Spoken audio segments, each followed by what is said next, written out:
ఏపీలో పాఠశాలల సెలవులకు సంబంధించి ప్రభుత్వం కీలక ప్రకటన అయితే విడుదల చేసింది. 24 నుంచి పాఠశాలలకు వేసవి సెలవులు.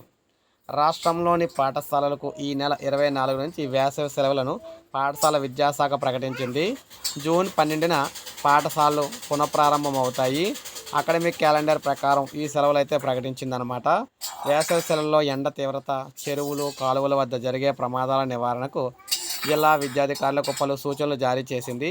విద్యా సంవత్సరం చివరి రోజులోపు అన్ని ప్రభుత్వ, ఎయిడెడ్, ప్రైవేటు పాఠశాలలో విద్యార్థులకు భద్రతా చర్యలపై అవగాహన సదస్సులు నిర్వహించాలని సూచించింది. పెద్దల పర్యవేక్షణ లేకుండా కాలువలు, చెరువులు, నదులు, బావులు వద్దకు వెళ్ళకూడదని, మధ్యాహ్నం 12 గంటల నుంచి సాయంత్రం 4 గంటల వరకు కూడా ఎండలో బయటకు తిరగకూడదని చెప్పేసి విద్యార్థులకు వివరించాలని తెలిపింది. అయితే పాఠశాల నోటీసు బోర్డులపై కూడా భద్రతా నియమాలను కూడా ప్రదర్శించాలని, తల్లిదండ్రులకు సైతం సూచనలు చెప్పి పిల్లలపై నిరంతర పర్యవేక్షణ ఉండేలా చూడాలని చెప్పేసి పేర్కొందనమాట. ఎప్పటి షెడ్యూల్ ప్రకారమే 24 నుంచి ఏపీలో విద్యా సంస్థలకు అయితే సెలవులు అయితే ప్రకటించడం అయితే జరిగింది. సో ఇది మనకి తాజా సమాచారం మాట ఇప్పుడు వచ్చింది అప్డేట్. ఒక లైక్ చేయండి, సబ్స్క్రైబ్ చేసుకోకపోతే మన ఛానల్ సబ్స్క్రైబ్ చేసుకొని